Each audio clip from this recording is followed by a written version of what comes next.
Hello everyone, I hope you're well wherever you are today. Before we start, I'd just like to thank the new patrons for the month of November. Gil S, Vivek S, Wiley G, Peter G, Tom G, and Jonathan K. Many thanks for your support and for all of you to continue to support this channel. If you like the content and would like to help out the page, then please consider taking up a subscription. It costs less than a cup of coffee per month, and it's greatly appreciated. So thank you all for your support, enjoy, and look forward to your comments, feedback, and questions. Take care, bye-bye. I'll maybe talk a little bit about my experience so far. You're a little bit ahead of me because of my life at the moment. But my experience is, I suppose, a slightly different one in the sense that when these things were divided up, or how they did it, I think Peter Hudis must have done it with the editors of the translations. I tended to get a lot of stuff that reflects my interest and or expertise. So in a sense, it's been very rewarding for me. But I've got that similar thing with you of damn, I wish I'd looked at this when I was writing my MA or writing further articles, because there is quite a lot of interesting stuff, which I think is enduring. Enduring in a number of ways. It's interesting as well, though, because similarly to you, I'm not always translating Luxemburg. So you'll get this, you'll get a report of a speech, which will say nach einem Zeitungsbericht, so according to a report in usually a local party paper, and like Rida, some party papers or party places I've never heard of, Löbach and other small towns, etc. So I'm not always doing that, but just to give a brief overview, there are a couple of speeches that are these kind of reports, like newspaper reports: Monarchy, the Kaiser's Speech, and Social Democracy, 1910, September 1910. A very similar one a few days later, or even a few days before. She's on a kind of speaking tour. And maybe I'll start with those because they both pertain, well, they both seem to revolve around the question of the monarchy and social democracy. However, Luxemburg quite cleverly uses these topics as a kind of pretext to speak about what she actually wants to speak about, which is very interesting.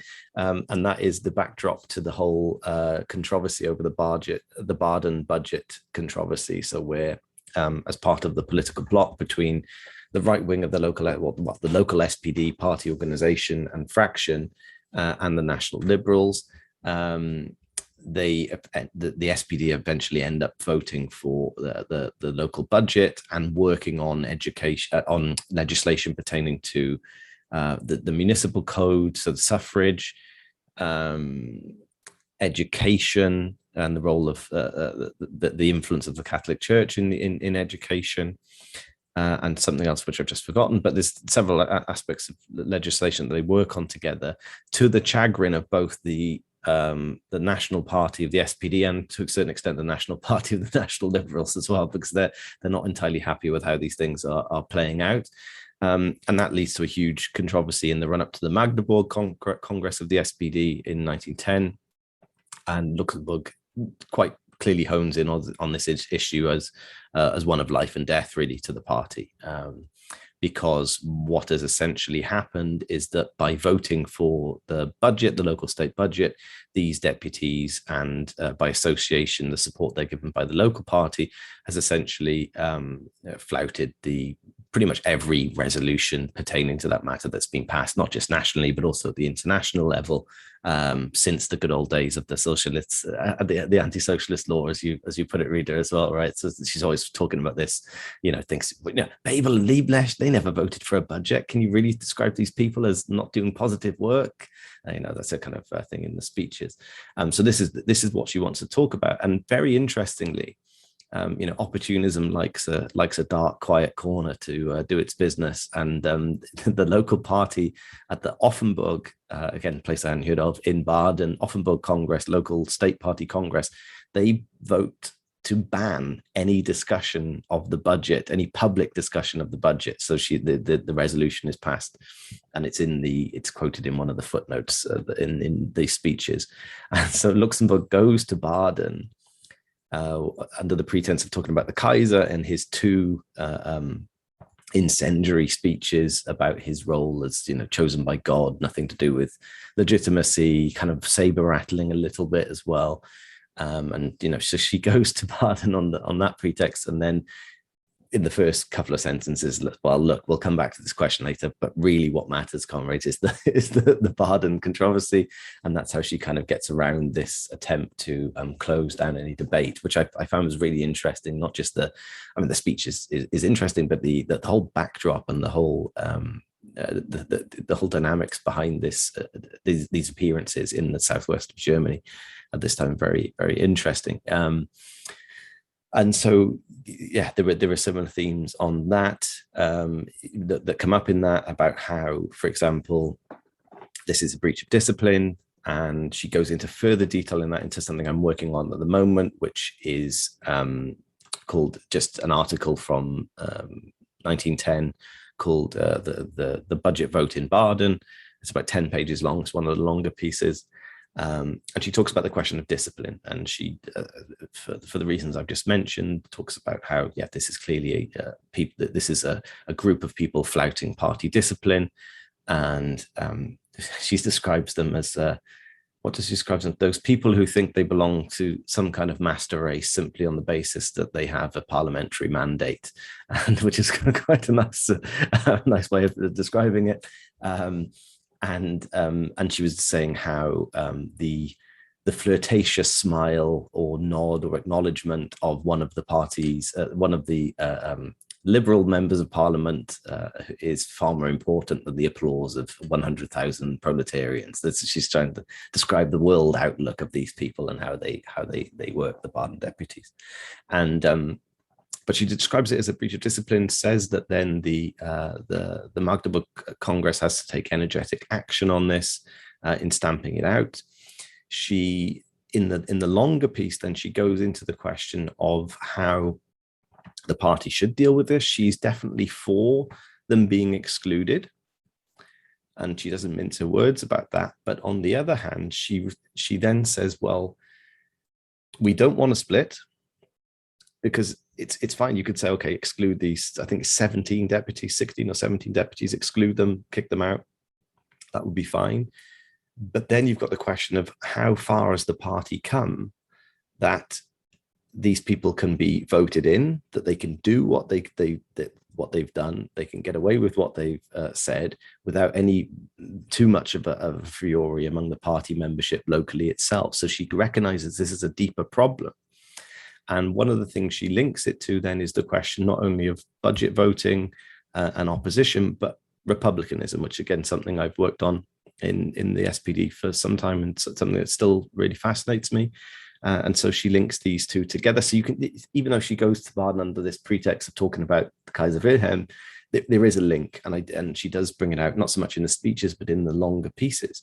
And she essentially argues that the party is starting to rot when it comes to one of the cornerstones of its what she calls the oberste Forderung, so the top demand of social democracy for the Republic. And not only does that express itself in the action of the Baden Hofgänger, as she calls them, the court walkers, those SPD deputies who accept formal invitations of the Prince of Baden to come and to his ceremonies, etc. And actually, it does happen that Baden deputies go to these official ceremonies. So it's not only that, which is clearly a problem. Clearly, the fact that they get away with it is a problem. But it's also that, in her view as well, it goes deeper than that, insofar as the left of the party, or the leadership of the party, has for some time now been neglecting not only the slogan of the Republic, but also the actual content that underlies that slogan. And the concrete example of this is then a polemic she has with Franz Mehring, who is generally seen as a stalwart of the left, and goes on and becomes a founding member of the Spartakusbund, etc. But at this point, he is writing in Die Neue Zeit, polemicizing. So again, without too much of the detail, Luxembourg publishes this in Die Leipziger Volkszeitung because the Die Neue Zeit refused to publish it before the Magdeburg Party Congress. But then she says, well, not only have they done that, but now they've published Mehring, whose article appears before the party congress, but actually deals with the stuff that they wouldn't review, that they wouldn't publish in my article. And she really takes him apart. And I must admit, I haven't read the article by Mehring yet, but I should go and have a look at that and maybe even translate it. But her point here is that basically, Mehring's issue is that if you raise the slogan of the Republic, you fall into the trap. And again, this is one we've all heard before, actually, on the far left, along much later than Rosa Luxemburg. And you even hear it today. You confuse the real goal of the class struggle. And he brings up, as Luxemburg calls it, he invokes the corpse, the ghost of a man called Karl Heinzen, who was an 1848 Republican. And Marx described him as somebody who saw in the Democratic Republic the 1,000-year Reich, the kind of be all and end all, the alpha and omega to all of Germany's social problems. Interestingly enough, the 1,000-year Reich is taken away from the official Marx translation of that. That's actually the critique of the Gotha program that occurred to me when I was looking through that. But I put it back in because, why not? And he accused Luxembourg of basically becoming a Heinzenite and saying, well, you are treating the Republic and the question of the Republic as the be-all and end-all. And she completely shits on him for this and takes him to task, quotes Marx, kind of very playfully brings up Karl Heinzen's, says, poor old Heinzen, not only did Marx tear him to pieces when he was alive, now he's kind of being dragged out of the grave for this kind of nonsense. And, I've got nothing to do with his views. Let him die, the poor bugger, kind of thing. And, but yeah, that the insinuation is that too much of a focus on the Republic misleads the workers. It creates illusions. And she really jumps on that. She quotes Marx, not only against Heinzen, but also critique of the Gotha program, as I said, and makes the point that that essentially the Republic is only one of the 10 political demands in the party program, and all the other demands are kind of fine, and they can agitate around these demands. But when it comes to the Republic, there's an issue. She ties it in then to what she says a more serious aspect of the question, which is in the other thing that's going on at the same time is the Prussian the Prussian suffrage struggle against the three-tier suffrage system. And she says that we are starting to hear now people saying it's dangerous to raise this slogan. It's encountering political obstacles from the police, etc., etc. And she's really worried that these two things, Baden and Prussia, are kind of converging, and the party is really really starting to fall apart on this question of the Republic. And she's particularly aggrieved by what Mehring has written, because you would expect it from the Badenites type thing, but not from the Die Neue Zeit. And she's very upset by that, and goes into the significance and the importance of the Republic, and makes the point as well that what's bad about the monarchy is not that it's parasitic, or that they've just raised the Prussian civil list, which means it gets even more of an endowment from the taxpayer. She says, we wouldn't want the monarchy even if it for fucking free. If it didn't cost anything, we wouldn't want it. We're against the monarchy. Because, as she puts it, it's the most reactionary tool of class rule, whereas a republic is the most progressive one, insofar as it was the best way of bringing about the end of class rule. And that is basically, in my view, orthodox Marxism on the Republic question, from Marx through Kautsky when he was writing about the Republic and its significance, through to Luxembourg. I don't want to go into too much detail on this now, because it's something I'll work on and write about again. But she, I would argue that later on in her life, during for example, in the founding program of the Spartacus League, or the KPD, sorry, she does it herself, moves away from that position, actually, and tries to link it back to developments in in Engels and how Engels was used by Kautsky, etc. So that's a broader question that maybe I shouldn't go into now, but it's just very interesting that at this point she brings forward the question of the Republic in quite a strong way and links it to the decline of the party's political culture. And she says also education in that sense as well, that the Republic isn't something self-evident or understood by party comrades, that even people like Mehring can say, this is distraction from the real thing. And she says, no, that's not at all the case. Just lastly, I suppose tying all of these things together is the question of party discipline and democracy. I touched on this with the Badenites.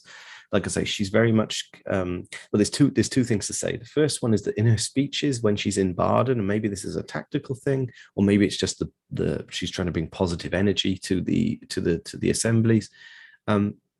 She's very much of the view that, we have to defend party unity. We have to defend the party resolutions. And that's why the Badenites should come under fire when it comes to the Magdeburg Congress, because they flouted the rules, right? And she says in the longer article, she makes a very good point that really she likens the party to an army, and she says that the parliamentarians are in many ways the most publicly exposed positions or posts of this particular army, right? So they're the ones actually, when it comes to discipline, they need to be role models. They need to be absolutely the most disciplined, because any transgression there, any breaches of discipline will open up potentially the rest of the army to the enemy, as it were. And that's a problem. Where she says, transgressions in the ranks by some, I think she says, namenlose proletarier, so a kind of unknown, a nameless proletarian, really does not have the same weight. And what she further claims then is that the party is facing two ways on this question. By refusing to deal with the Badenite parliamentarians, it's treating the question of discipline inconsistently, because if she says if any proletarian did this in a trade union organization, if they said these things, they went to visit the Kaiser formally, they would be kicked out, but the Badenite deputies get away with it. So there's that aspect. But she is, in the speeches at least, she's fairly confident that the party will be asserted, that the deputies will of course invoke the authority of their local party and even their voters. But she says, hell, at the end of the day, it's much better if they change party, and then we start elections in the next round of elections with our own deputies, and we deal with it like that. But she does recognize then that there could be a split, and that could potentially be damaging. So I think this year 1910, I think, is often given too much prominence in terms of the development of the SPD and the split between Kautsky and Luxemburg, etc. It's a tricky question. But you can see from the stuff that I've been doing that it is central in her assessment of the party and where it's going, and she is generally concerned by that whole question. And I say it manifests. She's worried about the stuff going on in Prussia, the stuff going on with the United Side, and obviously how to deal with the Badenites. And it's not a particularly as she recognizes, I think it's not a particularly easy question when, they do have the support of the local party organization. The party organization votes, I think, by about 150 to 80 to vote to ban any public discussion of what they've done in Baden as well. So it's a tricky one, right, about how to go about that. But that is basically it. The last one that's not really related to it, just a side note, is an article on the free thinkers, which I did put, actually, most of it is up on Patreon. What I didn't put on the Patreon is the immediate context of that, which is Karl Radek. And basically, she talks about liberal newspapers or free thinker newspapers in Poland using the greater wiggle room they have as a result of the working class struggles to attack social democracy. And one of the people they attack is Karl Radek, who's accused of stealing things, I think, stealing money, and she deals with that head on, but then also goes into the free thinker movement and its historical legacy as representing some of the best things of the bourgeoisie and its historical role, but now is just degenerated into a sect on the basis of the bourgeoisie is also degenerated politically, intellectually, etc., etc. So yeah, there's quite a lot of stuff there, but that's so mine was, I think, more just a single theme. And yeah, there's a lot of good stuff there, and I'm really enjoying putting out there. So yeah, I'll stop there. If anyone has questions or comments, then let me know. You could also see the significance of this as well. I mean, you think of like the news. I mean, just talking about Corbyn, with like the 10-degree neck thing, about when the prostration before the monarch was only 10 degrees, and they literally had the newspapers had the angles out and everything. You could see if you go back to 1910 in Baden, just how much of a big deal this would have been. This would have been national, if not international news, that, they're going to, they're prostrating before Prince Max, I think his name is, of Baden, and that would be huge in terms of the pressure on the SPD, and they would have been supported in that, and all the rest of it. So it's symbolic, but I think it does have, enormous implications for the SPD at the time.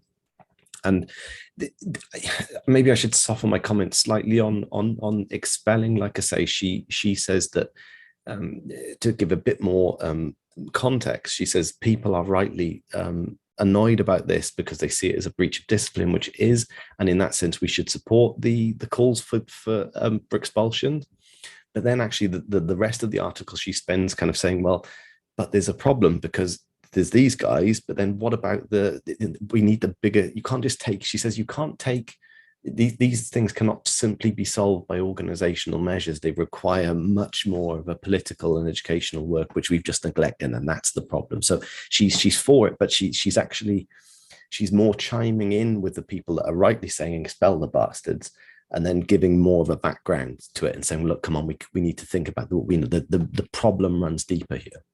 But I do think you're right. I think it is maybe a shift, but like I say, it is also a concrete case of a breach of discipline. However, that did also take place before. I mean, you've got the stuff that me and Mike did on the naval bills, and again, people invoking the authority of their local party constituency over the party as a whole, etc. So it's a question that recurs, but I think with this one, the Badenites really took the piss, and they in that sense they started to set the agenda for the right and give the right a lot more confidence.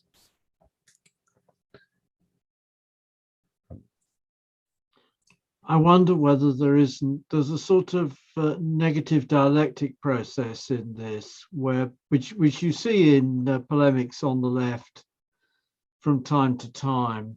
That people worsen their positions, and in this case, I mean, I do think it's pretty clear that Luxemburg's line in relation to the Prussian suffrage movement was ultra-left, and it was the same mistake which the Petrograd leftists wanted to seize power in July, and the national leadership managed to steer it into a demonstration. In January 1919, the Berlin leftists wanted to seize power, and the Luxemburg and Co weren't able to head it off. And then 1921, in a sense, the March action stuff, that there's okay, this is an ultra leftist position, but then the response of the people who are opposed to that ultra-leftist position is that Kautsky and Co move towards the Badenites. Yeah. So that Kautsky writes this article between Luxemburg and Baden, but he's on the way to Baden. And so that there's that you start off with this difference, which is on the face of it a tactical difference on the left, but which turns into you exaggerate the positions, and then the positions becoming exaggerated become actually seriously disadvantageous. I think become disadvantageous on both sides, because insofar as people theorized the idea that you had to push the movement forward, that it was essential to escalate in the Prussian suffrage struggle. Yeah, you're sort of creating a principle that we have to escalate, but then the other guys are creating it, turning it into a principle you have to de-escalate, and that implies back off on all sorts of other things too. Yeah, we've spoken about this before, and again, I haven't written about this as I was planning to, but in relation to the mass strike stuff, and I do think that the tactical call was Kautsky and Co were right on that. This wasn't going to develop into something that was going to pose the question of power, even really in Prussia, let alone beyond that. But I do think that the other side of it, that what's good about this stuff that I've been working on, is that Luxemburg really does hammer them on the strategic question, which, as you say, they're soft pedaling and downplaying as a result of this. And as I say, she just uses Marx. And again, I don't want to be too unfair to Mehring, because I'm only reading Mehring through Luxemburg's quotations about Karl Heinz. So, you have to go and have a look at the article as well. But, it does seem pretty piss poor, the usual left republicanism stuff. Well, yes, of course, we're against the monarchy, but, let's focus on the real questions, comrades. Let's not distract the workers into, which is basically what it is. It's an economistic, in the way that it's presented by Luxemburg. Again, I do have to go and read it and maybe translate it, but and fair play to Mehring, he does kind of come around again, at least in some ways, and carry on that tradition. But yeah, I just thought that was really interesting, that you sometimes see this, not just with like Corbyn or whatever, but this historical reflux or whatever of these positions coming back. So the Republic is not it's not a very important issue.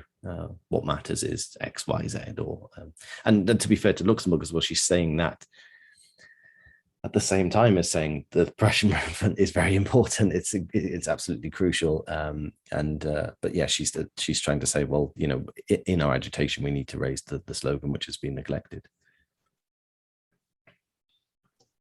I am thinking, by the way, about doing a little bit of a transfer. So there's one pamphlet that Luxemburg criticizes by the leader of the Badenites. It was called Wilhelm Kolb, who Lenin, I think, I can't remember which Lenin text it is, but I think it's one of the Switzerland texts in 1415. Basically has some fine words to say on Wilhelm Kolb as representing this species of opportunism. And he basically, so Kolb's pamphlet, I've managed to dig it up. Someone found it for me on the internet.